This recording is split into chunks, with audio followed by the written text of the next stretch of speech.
Hello everyone, myself Professor Hardik Prajapati. I warmly welcome to you from Sri Shivsha College of Commerce, Management and Computer Education. Today we are learning about BCom SEM 3 department. Our subject is the principle of macroeconomics 1. This is the second video of chapter number 7, effective of demand.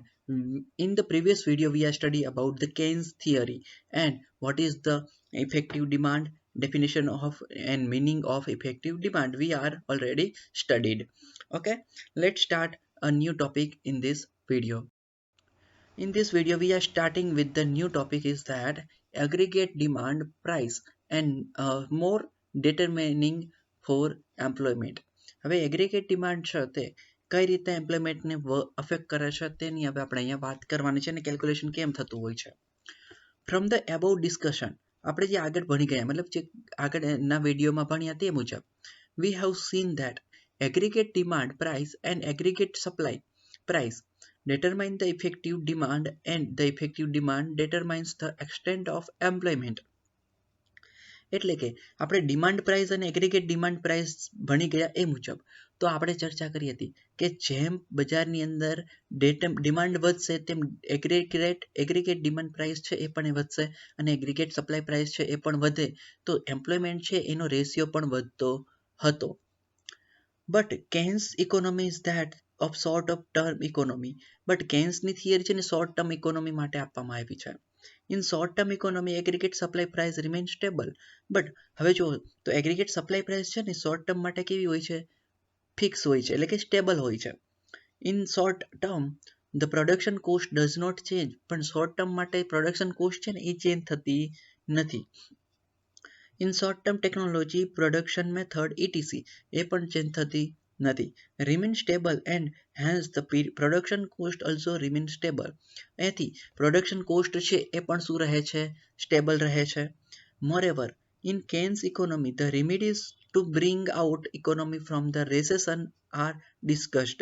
એટલે કે હવે કેન્સની થિયરીની અંતર્ગત એક વસ્તુ લાવવામાં આવી છે કઈ કે જ્યારે તમારે રિસેશન ચાલતું હોય એટલે કે મંદીનો માહોલ હોય એની અંતર્ગત તમે ઇકોનોમીની કઈ રીતના એની સોલ્યુશન લાવી શકો છો તે દર્શાવ્યું છે. Now by adopting a realization in which the mechanism gets momentum and an effort is made to reduce the cost. હવે જ્યારે આને એક મોમેન્ટમ આપવા માટે એટલે કે જ્યારે રિસેશનનો પીરિયડ હોય ત્યારે એક મોમેન્ટમ આપવા માટેની વાત આપણને અહીંયા કરવામાં આવી છે જે કેન્સે રજૂ કરી છે જેને આપણે અહીંયા સ્ટડી કરવાના છીએ. ઓકે ચલો તો નેક્સ્ટ વાત કરીએ આપણે. તો સમજો તો જો તમને અહીંયા છે આપણને ગ્રાફ દ્વારા કેન્સે આપણને સમજાવવું છે કે ડેટર્મિનેશન ઓફ ઇફેક્ટિવ ડિમાન્ડ તો કઈ રીતના ડેટર્મિનેશન એનું કરી શકાય છે તો એની વાત આપણે કરી છે. જો તો આપણને એક્સ એક્સિસ ઉપર તો આપણને એમ્પ્લોયમેન્ટ દર્શાવ્યું છે જ્યારે વાય એક્સિસ છે તેની ઉપર એગ્રીગેટ ડિમાન્ડ પ્રાઇસ અને એગ્રીગેટ સપ્લાય પ્રાઇસ આપણને દર્શાવી છે. તો કે યસ તો સમજો તો શું થાય છે તો આપણે વાત કરીએ તો જ્યારે સ્ટાર્ટિંગમાં એટલે કે જ્યારે તમારે એમ્પ્લોયમેન્ટ ઇન્ક્રીઝ થાય છે ને તો સાથે સાથે ફર્સ્ટમાં જે તમારા એસ પોઈન્ટ દેખાડે છે એને આપણે વાત કરીએ ઇફેક્ટિવ ડિમાન્ડની તો સાથે સાથે તમારી શું થાય છે તો એગ્રીગેટ ડિમાન્ડ પ્રાઇસ વધે અને એમ્પ્લોયમેન્ટ પણ તારે એટલું જ વધે છે જ્યારે તમારે એગ્રીગેટ સપ્લાય પ્રાઇસ અને ડિમાન્ડ વધે છે ત્યારે. બટ એક લેવલ એવું આવી જાય છે જ્યાં ઇફેક્ટિવ ડિમાન્ડ થઈ જાય છે એટલે કે ઇફેક્ટિવ ડિમાન્ડ એટલે શું તો બધાની જ ડિમાન્ડ છે ઇન્ક્રીઝ થઈ જતી હોય છે. બટ પછી એક સમય એવો આવે છે જ્યાંથી રિસેશન ચાલુ થઈ છે તો રિસેશન પીરિયડની અંતર્ગત તો જો આપણે કર્વ છે ને એ નેગેટિવની એટલે કે ઝીરોની તરફ શું વધે છે આ નજીક જાય છે તો કે યસ તો એ જે ઝીરોની તરફ નજીક જાય છે ને તો એ એગ્રીગેટ ડિમાન્ડ કર્વ છે. મતલબ શું તો એગ્રીગેટ ડિમાન્ડ છે ને એ મતલબ એમ્પ્લોયમેન્ટની ત્યારે રિક્વાયરમેન્ટ ઘટી જતી હોય છે અને તમારી ડિમાન્ડ છે એ કર્વ નીચેની તરફ આવી જતો હોય છે. હવે જ્યારે બીજો કર્વ છે જે સ્ટ્રેટ છે જેને સ્ટેબલ કહીએ આપણે તો એ છે aggregate supply price aggregate supply price line એટલે કે કર્વ. તો જે આપણે સ્ટ્રેટ લાઇન દેખાડે છે એ સ્ટેબલ દેખાડે છે તો આપણે ગયા લેક્ચરની અંદર પણ ભણ્યા હતા અને અહીંયા પણ વાત કરી છે કે એગ્રીગેટ સપ્લાય પ્રાઇસ છે ને સ્ટેબલ રહે છે એ સમયની સાથે એટલે કે જે ટાઈમની સાથે એ ચેન્જ થતો નથી. ઓકે એટલા માટે એને આપણે અહીંયા સ્ટ્રેટ બતાવીએ છીએ ગ્રાફની અંતર્ગત. ઓકે તો આપણે આ સમજવાનું છે કે એગ્રીગેટ સપ્લાય પ્રાઇસનો કર્વ છે ને એ હંમેશા કોન્સ્ટન્ટ રહેશે એનો મતલબ એ સ્ટેબલ રહેશે. જ્યારે તમારે એગ્રીગેટ ડિમાન્ડ લાઈન છે ને એ ડિમાન્ડ કોઈ વાર રિસેશન ચાલતું હશે ત્યારે ઘટી જશે, બટ જ્યારે તેજીનો માહોલ હશે ત્યારે છે એ શું થશે, તો એના અંતર્ગત છે એ ડિમાન્ડ છે એ વધી જશે. એટલે કે એગ્રીગેટ ડિમાન્ડ પર કર્વ છે ત્યારે ઇન્ક્રીઝ થઈ જશે. ઓકે, ત્યારે ઇફેક્ટિવ ડિમાન્ડ છે તમારી મેક્સિમમ હશે. તો કે યસ, સમજાય? તો આ આપણે સમજવાનું છે કેન્સની થિયરી દ્વારા. ઓકે, ચલો તો નેક્સ્ટ વાત કરીએ. તો which can lead the reduce the demand of labor, which again the leads the rise in recession and unemployment. એટલે કે જ્યારે રિસેશનનો પીરિયડ આવે છે ત્યારે અનએમ્પ્લોયમેન્ટ આવી જાય છે. એટલે કે મંદીના માહોલમાં અનએમ્પ્લોયમેન્ટ દેખાતું હોય છે. આપણે કંપનીની અંદર આપણે લેબર છે, એમ્પ્લોયમેન્ટ છે, તેને આપણે સ્ટાફને ઓછો કરી દેતા હોઈએ છીએ. Hence, the aggregate supply price, which is the expense from the point of view of manufacturer, is pre-assumed to be stable. જો ત્યારે છે ને આપણે મેન્યુફેક્ચર છે ને પ્રી-એઝ્યુમ્ડ એટલે કે પહેલેથી જ એને સ્ટેબલ માની લેતા હોય છે. In a such a situation, aggregate demand price itself only plays an important role. તો આવા સમયે છે ને એગ્રીગેટ ડિમાન્ડ પ્રાઇસ છે ને એ પોતાનો રોલ ભજવતું હોય છે ડિટરમાઇનિંગ ધ એમ્પ્લોયમેન્ટ, ત્યારે એમ્પ્લોયમેન્ટને કાઉન્ટ કરવા માટે. If the aggregate demand price increase, જો aggregate demand price increase થશે તો then effective demand increase, તો તેથી તમારી effective demand છે એ પણ increase થશે. With the rise of effective demand, જે effective demand તમારી increase કરી આપે છે. Aggregate demand price line crosses the aggregate supply price, એટલે કે તમારી જે એગ્રીગેટ ડિમાન્ડ પ્રાઇસ છે એ એગ્રીગેટ સપ્લાય પ્રાઇસને ક્રોસ કરે ત્યારે એટ એ હાયર પોઈન્ટ, અને હાયર પોઈન્ટ ઉપર એને કરે છે ક્રોસ.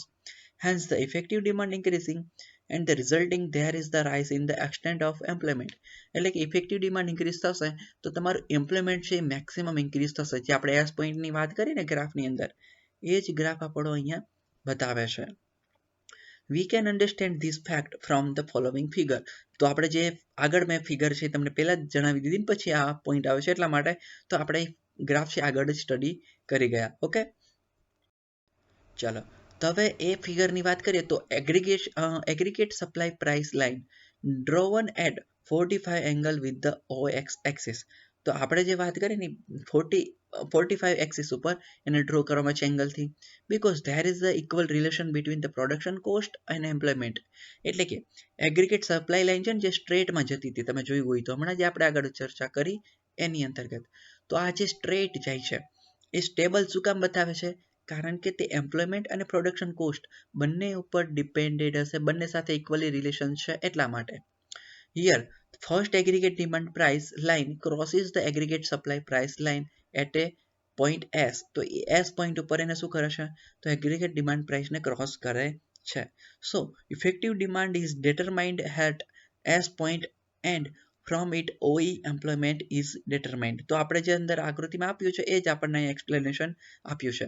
ચલો તો હું બધું જ ચર્ચા અહીંયા નથી કરતો, તો તમારે એ ખાલી સમજવાનું છે અને અહીંયા રીડ કરી લેજો જે આપણે ગ્રાફની અંદર સમજાવી દીધું છે કે OE શું છે, OS શું છે, તે જ બધી વાત કરેલી છે. બટ એનું કન્ક્લુઝન એવું કહે છે, એટલે કે સમરી આપણે કહીએ તો કે OE કે OS છે એ ડિપેન્ડ નહીં કરતા, બટ આપણે એવી રીતના સમજવાનું કે ઇફેક્ટિવ સપ્લાય લાઇન છે, સોરી એગ્રીગેટ સપ્લાય લાઇન છે તે આપણી કોન્સ્ટન્ટ રહે છે, જ્યારે એગ્રીગેટ ડિમાન્ડ લાઇન છે તે આપણી શું કરે છે, તો એ કર્વ આકારની, એટલે કે ઇન્ક્રીઝ થાય છે અને પછી એને શું થાય છે તો કે ડિક્રીઝ થશે, એટલે કે હાઇપરબોલા શેપમાં આપણને મળે છે. ઓકે, ચલો તો આ રીડ કરી લેજો, આમાં કંઈ ખાસ છે નહીં, જે ગ્રાફ છે એને જ અહીંયા એક્સપ્લેન કરેલું છે. ઓકે, ચલો તો નેક્સ્ટ વાત કરીએ આપણે. તો હવે નેક્સ્ટ ટોપિક આપણો શરૂ થાય છે કમ્પોનેન્ટ ઓફ ઇફેક્ટિવ ડિમાન્ડ. ચલો તો ઇફેક્ટિવ ડિમાન્ડના કમ્પોનેન્ટ કેવા હોય છે તો એની ચર્ચા કરીએ. તો effective demand is a satisfied through aggregate production. એટલે કે તમારી ઇફેક્ટિવ ડિમાન્ડ છે ને એ એગ્રીગેટ પ્રોડક્શન દ્વારા સેટિસ્ફાઈ કરી શકાય છે, પૂરી કરી શકાય છે. So effective demand and aggregate production are both equal. Aggregate production is equal to the national income. તો તમારી જે એગ્રીગેટ પ્રોડક્શન છે ને અને એગ્રીગેટ પ્રોડક્શન તે કોના બરાબર હશે, તો નેશનલ ઇન્કમ બરાબર હશે. એટલે કે જે ટોટલ કે ને ઘરેલું ઉત્પાદન અને જેને આપણે જીડીપી કહીએ છીએ એ નેશનલ રાષ્ટ્રીય આવક બરાબર હોય છે, જેને આપણે ગુજરાતીમાં રાષ્ટ્રીય આવક કે ઇંગ્લિશમાં નેશનલ ઇન્કમ કહી શકીએ. Aggregate production includes the consumer and capital oriented product. જે આપણે એગ્રીગેટ પ્રોડક્શન છે ને એટલે કે કંપનીની અંદર જે તે વસ્તુ પ્રોડક્ટ થાય છે, ઉત્પન્ન થતી હોય એની અંદર કન્ઝ્યુમર અને કેપિટલ ઓરિએન્ટેડ જે આઇટમ્સ છે તેનો એડિશન કરવામાં આવતું હોય છે. And the expense of consumers and capital oriented products is the aggregate expansion of the society. એ જ છે એ સોસાયટીનું પણ એ જ ગણવામાં આવતું હોય છે. So from this it can be said that effective demand is equal to aggregate production is equal to national income. તો ચલો, તો આના ઉપરથી એવું કહી શકાય કે ઇફેક્ટિવ ડિમાન્ડ છે ને એ એગ્રીગેટ પ્રોડક્શન જેટલી હોય છે, એટલે કે જો એમાં ચેન્જીસ થશે તો આપણો ઇફેક્ટિવ ડિમાન્ડમાં ચેન્જીસ થશે. અને જો નેશનલ ઇન્કમ પણ ઇક્વલી હોય છે અને expansion of the society of consumer and capital oriented product, એટલે કે ચાર વસ્તુ છે ઇક્વલી હશે. જો એકની અંદર ચેન્જીસ આવશે તો બધાની અંદર ચેન્જીસ આવશે. ઓકે, એટલે ખ્યાલ આવે છે. એટલે કે જો નેશનલ ઇન્કમ વધે અથવા ઘટશે તો આપણે પ્રોડક્શન વધે અથવા ઘટશે, અને તો આપણી ડિમાન્ડ છે ઇફેક્ટિવ ડિમાન્ડ તે પણ વધશે અથવા ઘટશે. ઓકે, એમાં એની અંદર આપણને પલ્સ જોવા મળશે. Here the aggregate expense should consider the government expense also. એના કારણે છે એ ગવર્મેન્ટના પણ શું કરે છે, એક્સપેન્સ બતાવવામાં આવે છે, કાઉન્ટ કરવામાં આવતા હોય છે. Because there is the large portion of the expense of consumers and capital oriented product by the government. એટલે કે ગવર્મેન્ટનો પણ ખર્ચો એની અંદર ગણવામાં આવતો હોય છે. કયો ખર્ચો? તો જે ખર્ચ છે તે કોના દ્વારા કરવામાં આવે છે, કન્ઝ્યુમર દ્વારા, અને કેપિટલ ઓરિએન્ટેડ છે તેના દ્વારા કરવામાં આવતો ખર્ચો. એટલે કે જે માણસો માટે, વસ્તી માટે, સેન્સસ માટે કરવામાં આવતો એક ખર્ચો છે તે ગવર્મેન્ટ કરતી હોય છે, એટલા માટે પણ એને કાઉન્ટ કરવામાં આવતો હોય છે. From this point of view, આ એંગલથી જોઈએ તો three component of effective demand can be considered. તેના કારણે ત્રણ પોઈન્ટ છે એ કન્સિડર કરી શકાય. Consumption expense, investment expense and government expense. તો એના કારણે ત્રણ આપણે યાદ રાખી શકીએ point.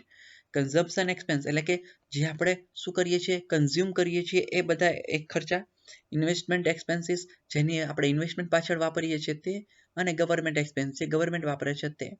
So ultimately it can be said that employment expense of the society of consumer and capital oriented product plus expansion of government on consumer and capital oriented product.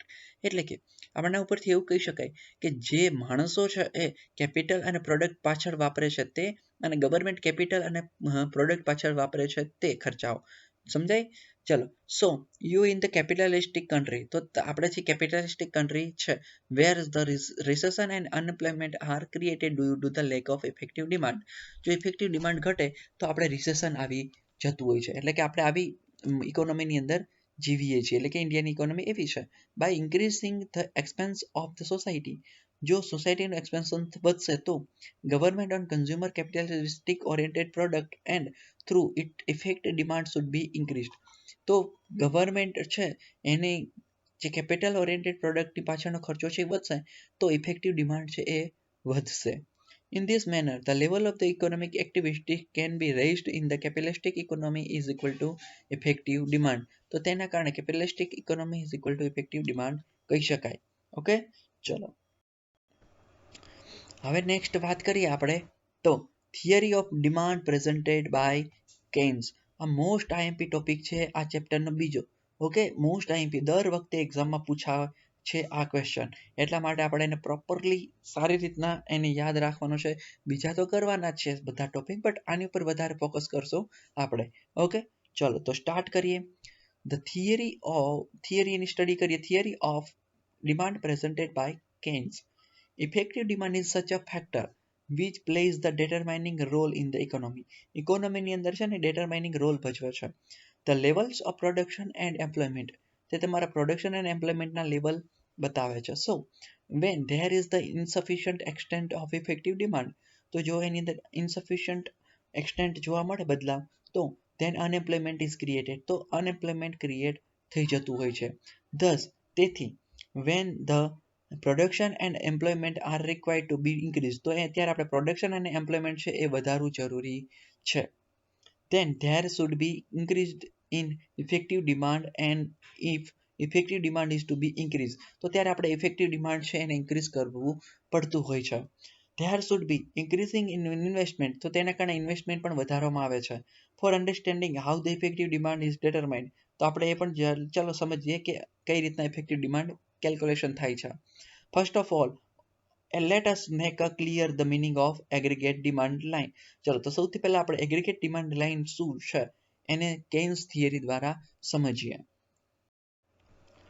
ચલો તો એની ચર્ચા કરીએ તો જો એગ્રીગેટ ડિમાન્ડ પ્રાઇસ લાઇન છે 1 અને 2 તો તમને કર્વમાં બતાવી છે. જો તો આ કર્વમાં છે ને એ લાઇન 1 અને લાઇન 2 બતાવે છે, એની ઉપર ફોકસ કરીએ સૌથી પહેલા. તો શું છે, તો એની અંદર જો તો એમ્પ્લોયમેન્ટ છે ને એ ઇન્ક્રીઝ થાય છે ક્યારે, તો કે જ્યારે એગ્રીગેટ ડિમાન્ડ પ્રાઇસ અને એગ્રીગેટ સપ્લાય લાઇન ઇન્ક્રીઝ થાય ત્યારે. તો એક લેવલ એસ લેવલ ઉપર પહોંચે અને નીચે આપણે એમ્પ્લોયમેન્ટ ઈ અને E1 ની વાત કરીએ ત્યારે આપણું શું થાય છે, તો મેક્સિમમ આપણે એમ્પ્લોયમેન્ટ હોય છે અને આપણું ડિમાન્ડ મેક્સિમમ ઇફેક્ટિવ ડિમાન્ડ હોય છે. બટ પછી એક ટર્મ પછી શું આવે છે, તો એગ્રીગેટ ડિમાન્ડ પ્રાઇસ લાઇન છે ડિક્રીઝ થઈ જાય છે, તો કે યસ. અને સામે બીજું પણ ડિક્રીઝ થઈ જતું હોય છે, આપણે એમ્પ્લોયમેન્ટ લાઇન એગ્રીગેટ લાઇન 2 છે તે પણ.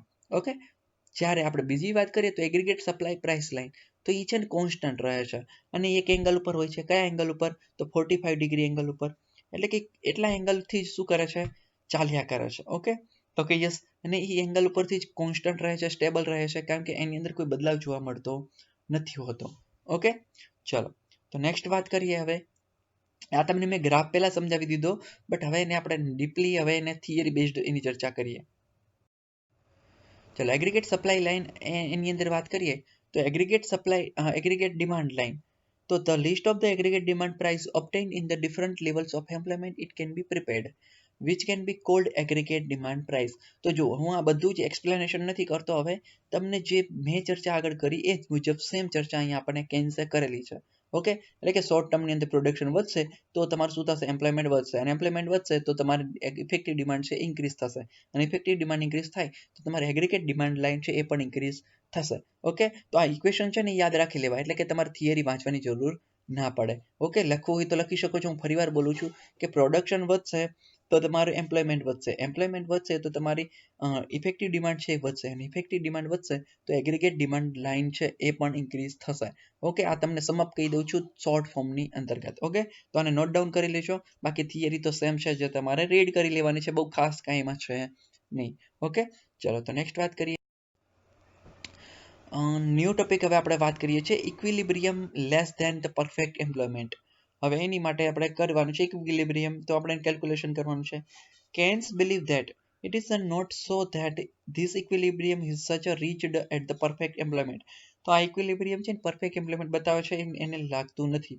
Before the level of reaches the condition of perfect employment, તો પરફેક્ટ એમ્પ્લોયમેન્ટ કન્ડિશન ન પહોંચે ત્યાં સુધી the aggregate demand price and aggregate supply price seems to be equaling up.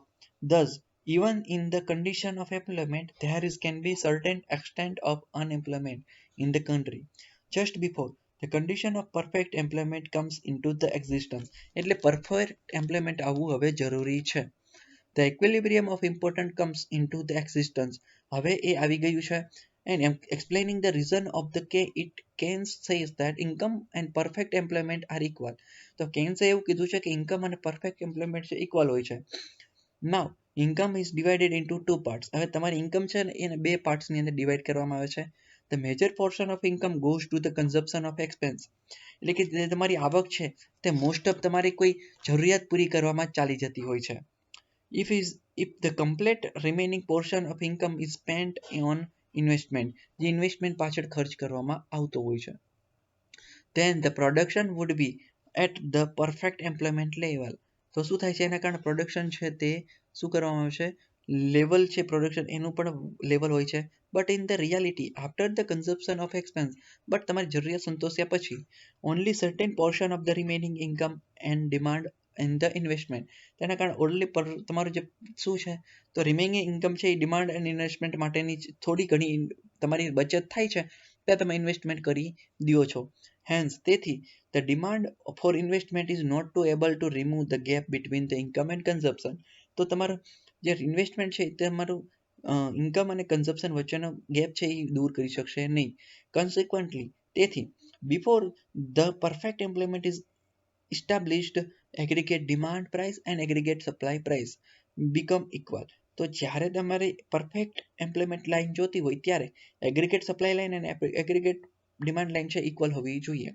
So despite the certain extent of certainty, શું થાય છે તો demand economy obtained by equilibrium, thus the equilibrium is the economy found even at the less than the perfect મેન્ટ. Okay, ચલો તો આપણને એ જ અહીંયા સમજાવવા માંગે છે કે તમારી ઇફેક્ટિવ ડિમાન્ડ અને એગ્રીગેટ ડિમાન્ડ લાઇન છે એ બંને ઇક્વલી હશે, એટલે કે તમારી એગ્રીગેટ સપ્લાય લાઇન એગ્રીગેટ અને સપ્લાય લાઇન અને એગ્રીગેટ ડિમાન્ડ લાઇન છે બંને ઇક્વલ હોવી જોઈએ જ્યારે પરફેક્ટ એમ્પ્લોયમેન્ટ તમારે જોતું હોય ત્યારે. ઓકે, ચલો તો આપણે અહીંયા રાખીએ છીએ તો કે ફરીવાર મળીશું નવા લેક્ચરની સાથે નવા વિડીયોની અંતર્ગત. Thank you very much. અને બધાની નોટ્સ બનાવજો, સરસ મજાની નોટ્સ બનાવવા ઇમ્પોર્ટન્ટ છે. નોટ્સ બનાવજો અથવા એના શોર્ટ નોટ્સ બનાવજો, કેમ કે તમારે શોર્ટ ફોર્મની અંદર લખેલો હશે તો ટેકનિકલ વર્ડ્સ યાદ હશે તો તમે એક્ઝામની અંદર સારી રીતના લખી શકશો. ઓકે, ચલો તો આટલું રાખીએ છીએ. ફરીવાર મળીશું નવા લેક્ચરની સાથે નવા વિડીયોની અંતર્ગત. Thank you very much.